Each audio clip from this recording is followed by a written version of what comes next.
गणेश जी की कितनी मूर्ति रख सकते हैं? एक, आपके मंदिर में एक।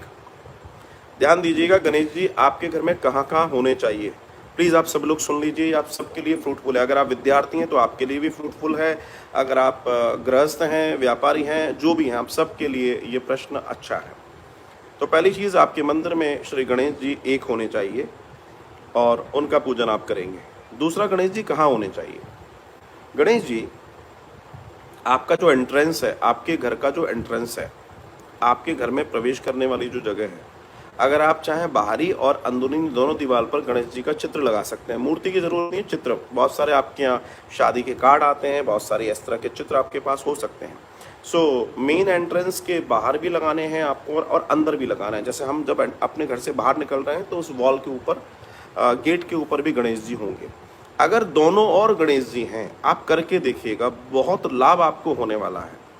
अब अगर कोई बच्चे जो स्टडी टेबल जिनके पास है, जो स्टडी टेबल पर पढ़ रहे हैं, उनको भी मैं निवेदन करूंगा कि गणेश जी को, वो गणेश जी और हनुमान जी, ये दोनों उनके लिए बड़े फ्रूटफुल हैं।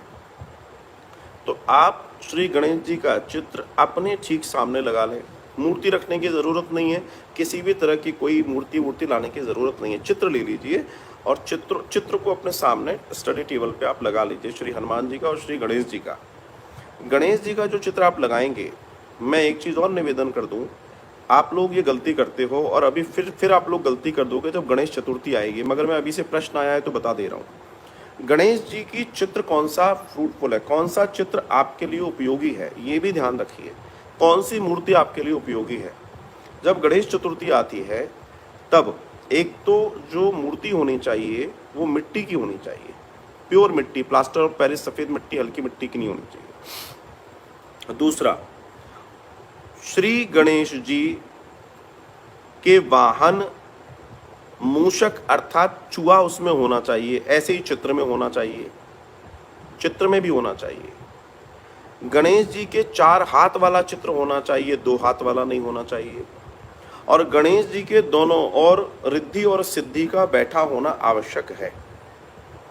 आप लोग जो भी गणेश जी की पूजा करते हैं, या जो गणेश जी आप गणेश उत्सव में बैठा लेंगे, या आप अपने घर में चित्र जो मैं बोल रहा हूँ, तो आपके जो गणेश जी होने चाहिए वो 4 हाथ वाले होने चाहिए, रिद्धि सिद्धि साथ में बैठी होनी चाहिए, और मूषक, चूहा जरूर नीचे होना चाहिए। ये कंप्लीट गणेश जी का दर्शन है।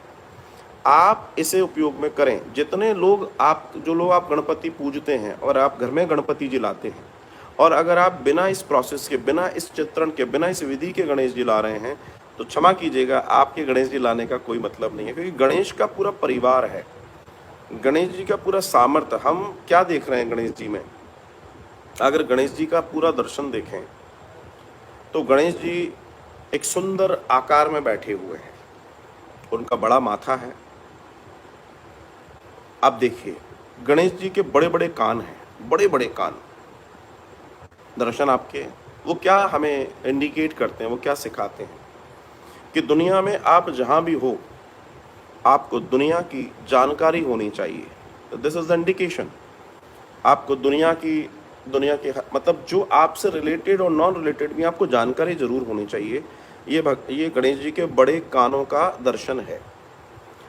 गणेश आपने देखी होंगी, लेकिन वो आंखें ये बात दर्शन देते हैं कि आपकी आंखें इतने बड़े शरीर पे वो चील की तरह दिखाई दे रही हैं, तो उसका दर्शन ये है कि आपकी दृष्टि दुनिया के हर चीज पर होनी चाहिए। मतलब आप लापरवाह नहीं होने चाहिए। श्री गणेश जी की आंखें ये बता रही हैं। तीसरा, गणेश जी की बड़ी सूंड, मतलब बड़ी नाक, इस बात का जोदक है कि आपकी जानकारी में हर चीज होनी चाहिए। दुनिया में क्या घट रहा है, आसपास क्या हो रहा है, आपको नॉलेज होना चाहिए, और उसको आप समझते और जानते और भरते रहें अपने अंदर। 3 चीजें। दूसरी चीज, फिर गणेश जी आराम से बैठे हैं, बड़ा सा पेट लेके। तो उन्होंने कहा, आप बहुत सारा सुन लो, बहुत सारा देख लो, बहुत सारा सूंघ लो, बहुत सारा जान लो, सब कर लो, लेकिन आपका पेट इतना बड़ा होना चाहिए कि आप सब पाच्य कर लें, मतलब पचा लें। ऐसा नहीं किसी ने कुछ कह दिया आप अग्रेसिव हो गए। सब शांति से सुनो, शांति से जानो, और समय आने पर चीज़ों के जवाब में जाओ। ये एक दर्शन है। उसके बाद गणेश जी बैठे हुए हैं। तो जब आप इस प्रोसेस में चले जाएंगे तो अगर आप इस तरीके के जीवन को जिएंगे तो आपके पास रिद्धि और सिद्धि जरूर होंगी, आपके पास रिद्धि और सिद्धि जरूर होंगी, इस बात को ध्यान रखिए। और गणेश जी का एक बहुत बड़ा दर्शन है कि रिद्धि सिद्धि उनके पास में है, दूरदृष्टि उनके पास में है, बड़े कान उनके पास में है, सूंड उनके पास में है, चार चार हाथ उनके पास में है, लेकिन उनके जीवन में दिखावा नहीं है। उनका वाहन क्या है? उनका वाहन मूषक, चूहा है। श्री गणेश जी के जीवन में दिखावा नहीं है। सो ये अपने आप में एक बहुत बड़ा मैनेजमेंट है अगर इसको देखा जाए तो, और हमारी लाइफ के लिए बहुत बड़ी बात है। तो अगर आप ये दर्शन को देखें तो इस पूरी सूरत के साथ गणेश जी आपके घर में होने चाहिए जब आप पूजा करेंगे इस बार गणेश चतुर्थी पे। और चित्र जो मैंने बताया आपके दरवाजे के आगे और पीछे आप ये लगा सकते हैं। विद्यार्थी अपने जो टेबल पर पढ़ रहे हैं उसके आगे लगा सकते हैं। मेरी ओर से बहुत बहुत साधुवाद। अच्छा प्रश्न था।